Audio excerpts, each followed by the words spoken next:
Hey everybody, welcome to the Cycle Podcast, episode 2. Very excited to be here with you today. We are interviewing a young lady named Kourtney.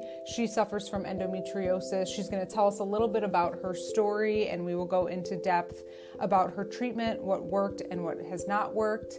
If this is the first time you're tuning in, this podcast comes out every 28 days in line with the cycle. And our goal, my name's Melissa, I'm your host, is to help bring awareness, education, and hopefully help some people out with what has worked and what hasn't worked for other people. So some months we will do interviews, some months it'll just be an educational podcast, but very excited for a live interview today. Hope you enjoy the show.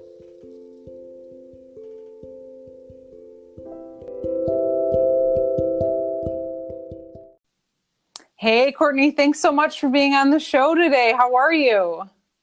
I'm good. Thank you so much for having me. It's an honor. I'm really excited. And as I said, this is our first real interview. So we're really excited to have you today. And why don't you tell the listeners a little bit about yourself? Okay. My name is Kourtney. I am 33. I have been dealing with endometriosis since I was 17. That's when, I was diagnosed at 17. I've had it probably since about the age of 14.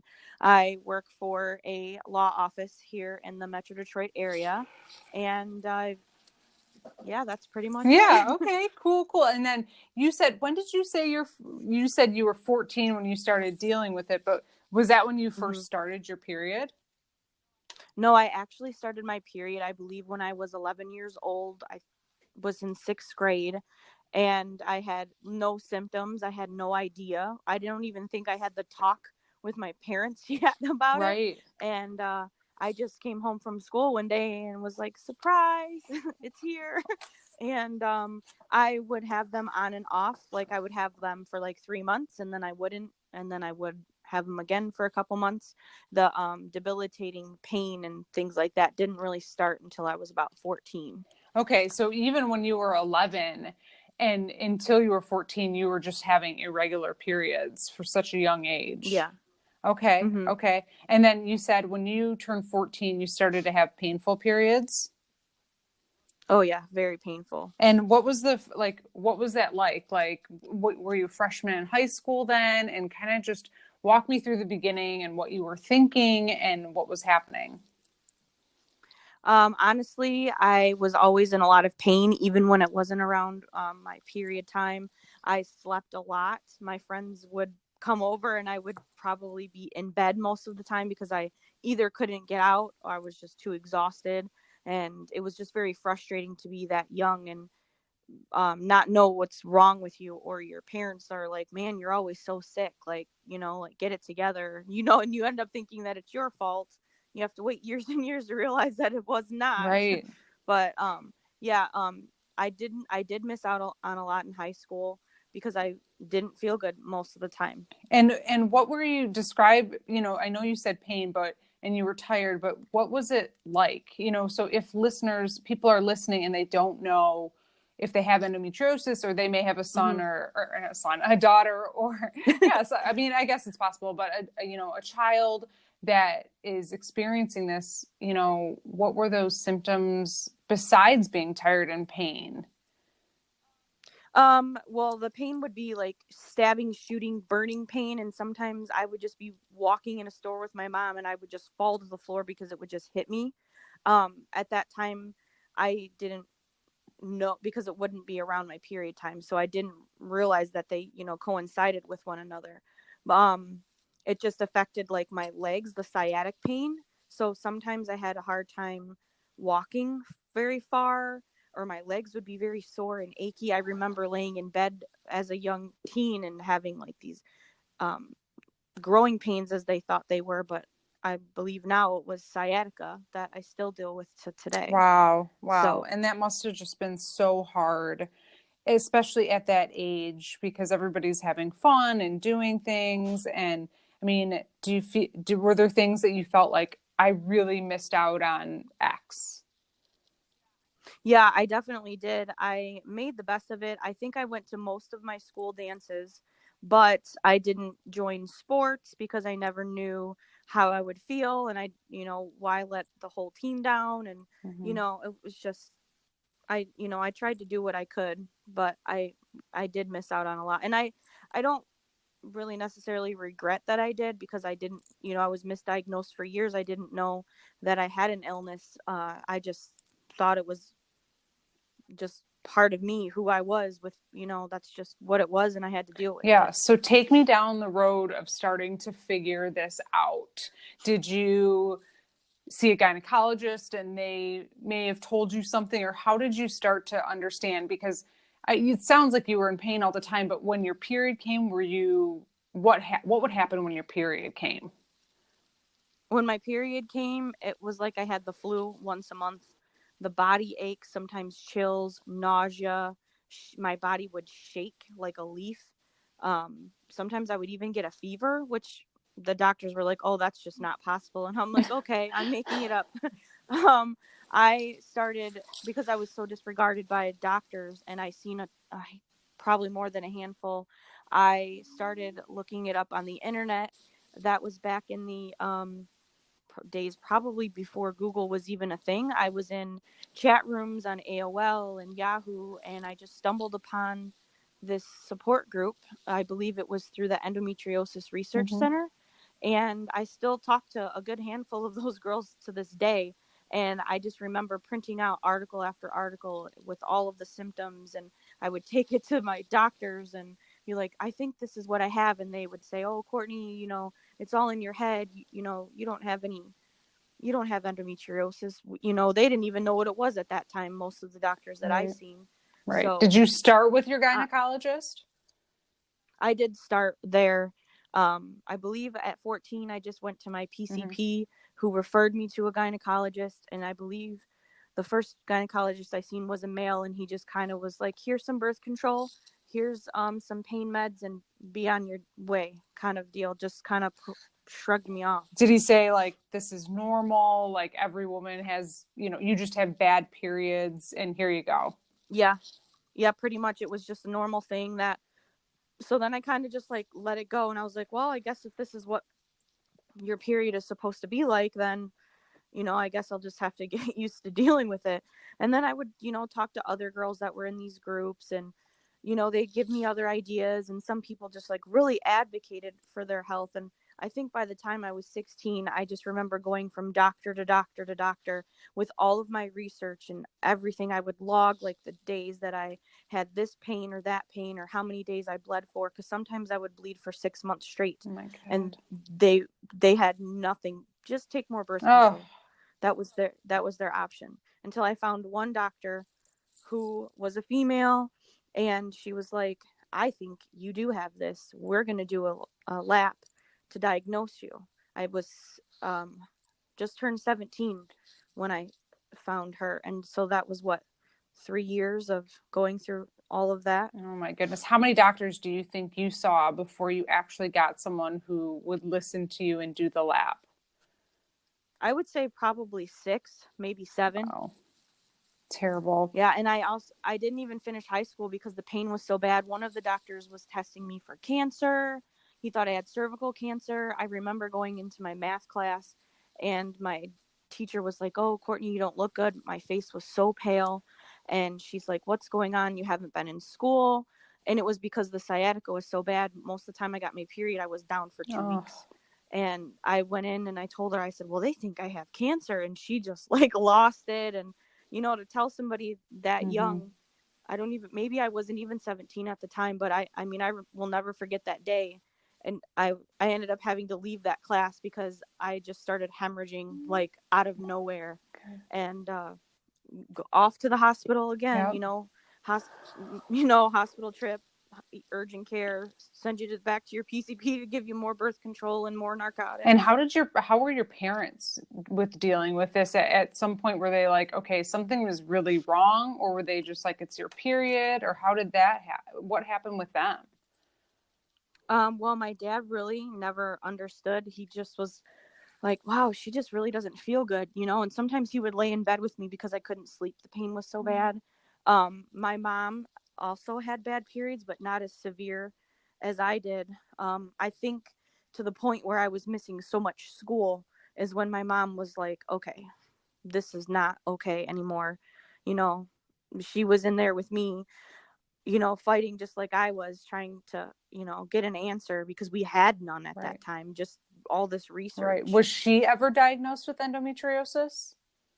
No, she was not. Still to this day, she has not been.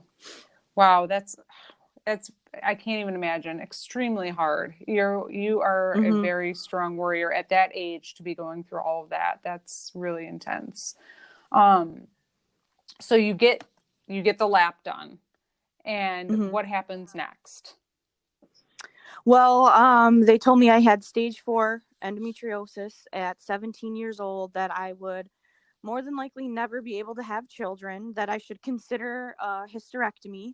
I believe they put me right back on birth control after my surgery so I could not have periods. They did it continuously.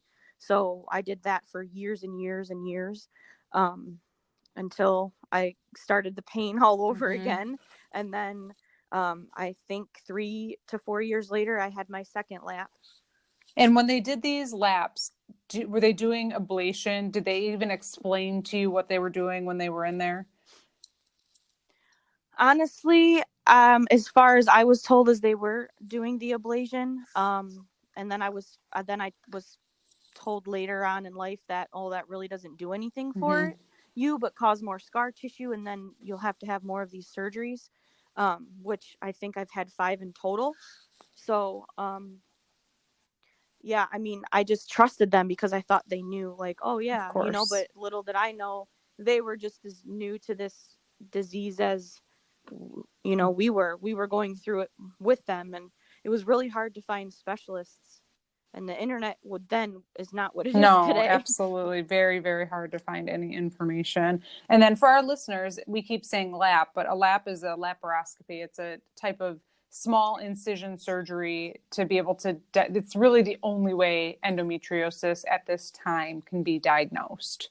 So that a lot of doctors will do an exploratory surgery initially to see if the patient if they can see visible endometriosis. But even if they don't see it, it doesn't mean that the patient does not have it. Just a little tidbit in there. Yeah. So 5 surgeries. Okay. Oh, so you had a second one and you're in pain and things aren't going well. What happens after number 2? Actually, after number 2, I think I got a good 5 years before I had to do it again. That's really good. Yeah. Then but then that doctor, she ended up relocating out of state. So then I was back at square one to try and find another doctor. Yeah. Oh my goodness. And then were you still on birth control? Yes, I was on birth control, I believe, continuously from the time I was 17 till I was about 28, before I was like, I think I need a break. Something's not right. I just didn't feel right at that time in my life. Did you still, even on the birth control, were you still experiencing the pain and as bad? I mean, obviously you probably weren't having the 6-month period, but were you still having bouts of pain? Oh yeah, the pain was immense. It never really ever went away. I don't remember a period that I wasn't curled up in a ball. Yeah. Right. And even when you weren't having a period, the time that the period was supposed to come, you were still probably curled up in a ball. Oh yeah. I swear my body felt like I was going through a cycle. And because I was on continuous birth control, obviously I wouldn't have my cycle, but I had every single symptom. I had the back pain, the cramping in the uterus, the sciatica, everything. Right. So after surgery 2, your doctor leaves, you find another doctor, why are you having surgery number 3? What happened to spark surgery number 3? I believe the surgery number 3, I was just bleeding for a very long period of time. And the amount of time that I was in pain was more often than not. And I had found out that I was allergic to narcotics, probably because they gave them to me so much when I was younger. And I never liked to take them. I'm definitely the one that will just lay in bed without taking any kind of pill because I don't like the way they make me feel. And then I found out I was allergic to it. And so really, Oh my goodness. And then, so you have surgery number 3, 4, and 5. Tell me about 3 and 4, because I know about 5 and I want to get to that. But so 3 and 4 are just laparoscopies to just try and calm things down. But actually you were getting ablation, which was making things more angry. Right. So I did find another doctor up here in Michigan, and I had my 4th surgery. And then I believe it was 5 years, maybe 4 years later, I had been living in Florida at the time, and the same ordeal was just like another cycle. I couldn't get out of pain. The bleeding was nonstop, and the birth control continuously. That really wasn't helping at all. And I had another lap when I was in Florida. He didn't seem to find too much to remove. I don't think he was very experienced in that aspect, as the way he made me sound before surgery, because he's like, oh, you don't really have anything on, your uterus where you're saying the pain is. So I really don't know. And then almost exactly 3 years later, I had surgery number 5. And was that your most recent surgery here in Michigan? Yes. Okay. So tell the listeners about this surgery and why it was different and how you found your doctor. Kind of just walk us through what happened. So since I advocate for myself more than anybody I know, I took to the internet and Facebook, and I'm still in a lot of groups with other endo sisters, and they had told me about Nancy's Nook, and I was added to the group. It's a private group, and they list the doctors around I believe the world that are experienced in this specific type of surgery, which is excision surgery to remove the endometriosis. And I found that we have one in the state that's on that list. And I met him, and I knew just by having a conversation and a consultation with him that he knew what he was talking about. I've never met a more educated doctor in my experience. And I had surgery with him, I believe, 6 weeks after our first appointment. Okay. And how long has it been since you've had that surgery? Let me see. So I had it in September. Okay. So almost 5 months. How do you feel today? My day-to-day quality life is amazing. My periods are still hit or miss. I think it's because I was on birth control for the last year before I had that surgery. So he said it would take time for my hormones to adjust. But my overall well-being and quality of life is amazing. I don't have to call into work just because I'm too exhausted or in so much pain. I can actually go and do things. I've been traveling way more. I mean, I can't even believe that this is my life right now, because I'm so used to being like, yeah, no, I can't do that tonight because, I'm going to be on the couch. Right. In which most weekends I was up until, recently. I had missed out on a lot in life because I never knew day to day. Oh, am I going to wake up tomorrow and am I going to have pain, or am I going to have a halfway decent day? So my days went from being mediocre to, I would say, pretty fulfilling. That's amazing. I'm so happy to hear that. That is awesome. And I mean, 20 years. You were suffering for 20 years, and it took you, almost 5 to 6 years to just get someone to tell you what was going on. But it took you 20 years to get the right treatment.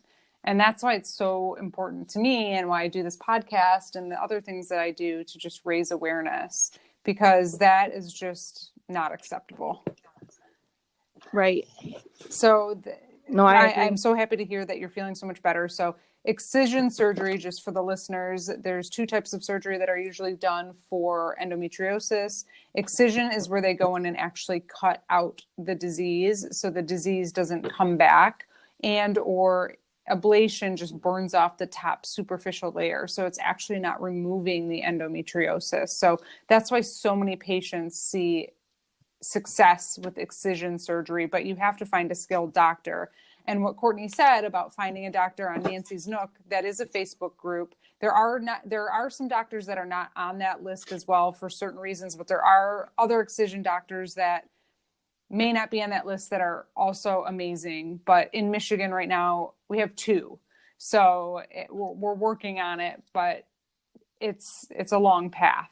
That's for sure. So back to, so you feel amazing. Your quality of life is so much better, which is so exciting. Are you still experiencing any symptoms besides having maybe not regular periods? Are you still having maybe any of the sciatica or any of those things? Honestly, I don't even know when I'm getting my period. It just kind of happens. I don't have all of the pre-cramps that I used to. The sciatica is definitely a lot less than it was. And I mean, I'll have the first day that I start and the second day are probably the worst. And now my periods last 3 days instead of 7 to 10. Wow. Mm-hmm.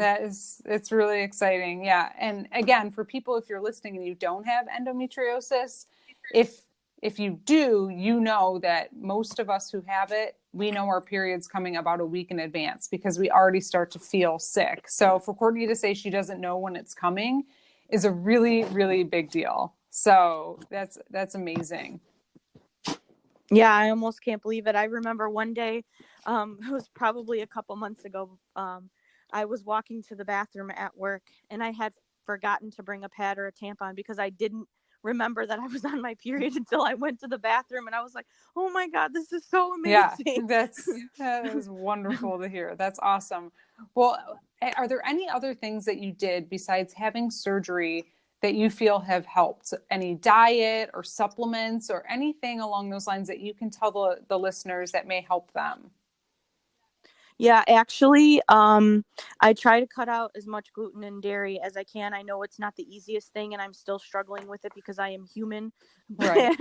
But honestly, that does cut down on the inflammation for me a lot. I just started doing the celery juice cleanse. I drink celery every morning on an empty stomach.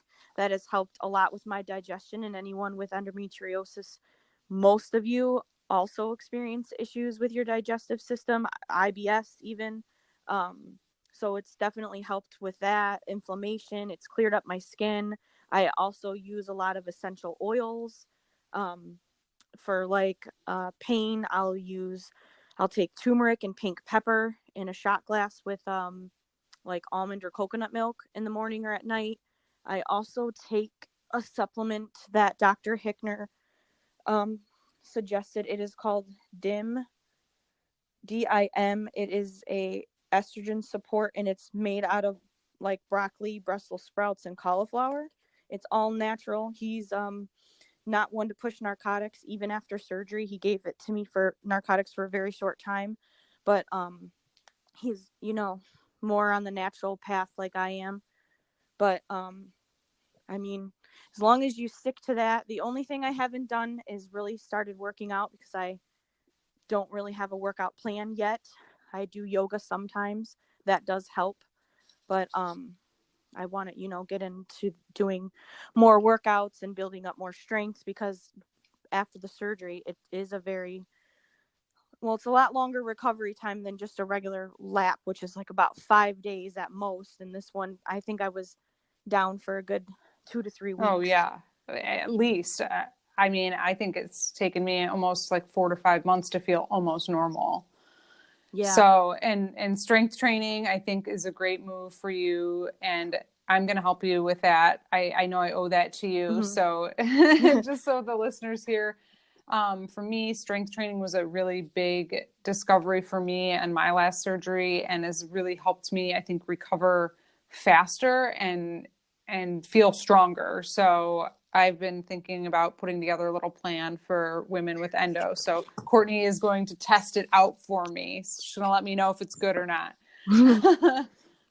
So, well, great. Well, thank you so much. And then I don't know if there's anything else you want to add or anything that you would want to say that people shouldn't do. So these are all the things that have worked really well, which has been amazing. Mm-hmm. Is there anything that you regret or that you wish you wouldn't have done? I know obviously you regret not getting treatment sooner, but that wasn't really your control, mm-hmm. in your control. Right. So anything like, I wish I wouldn't have taken birth control so long, or anything along those lines that maybe, again, can help people who are starting on this journey and that they're struggling. Yeah, I would definitely say, that I wish I would have listened to my body more and been more aware of like what foods aggravate the inflammation in your body that comes along with the endometriosis. I mean, I didn't start doing that until I was about 30, and I'm going to be 34 this year, and I probably feel the best I have in years health wise, because I listen to what my body needs. And sometimes I actually crave vegetables, and I was never that kind of person. So I wish I would have started that a long time ago.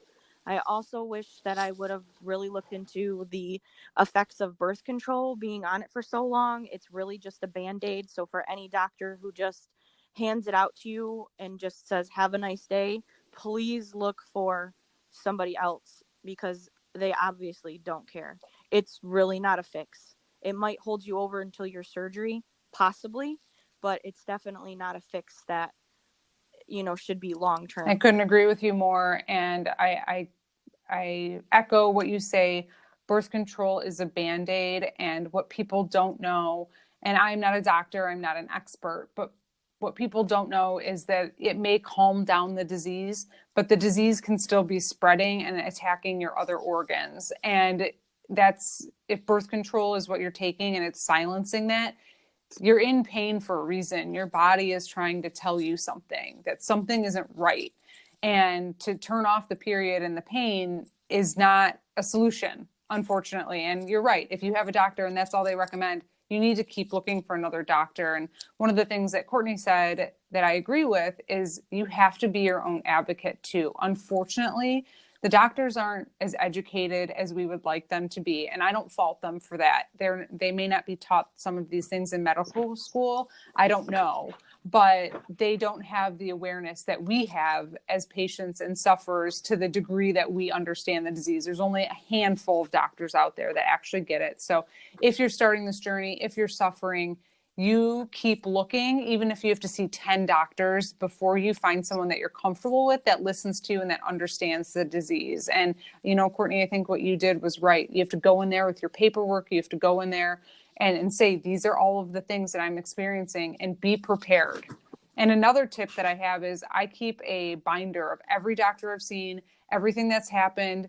And a food journal is really good too. I like that you said that about food, because there are foods that can make things harder for you. Inflammation is very common in women with endometriosis. It's definitely the feeder, the driver behind endometriosis. So there's a lot of foods that can just make you more inflamed. And unfortunately, it's all the fun, good stuff like donuts and bread and coffee and wine and chocolate. And, I believe in everything in moderation. But if it's affecting you in a really negative way, or you're feeling really ill, it's worth staying away from those things, because you will notice a significant difference if you're not able to have surgery right now. It really does help. I don't think it's a solution, but it's a step on the path.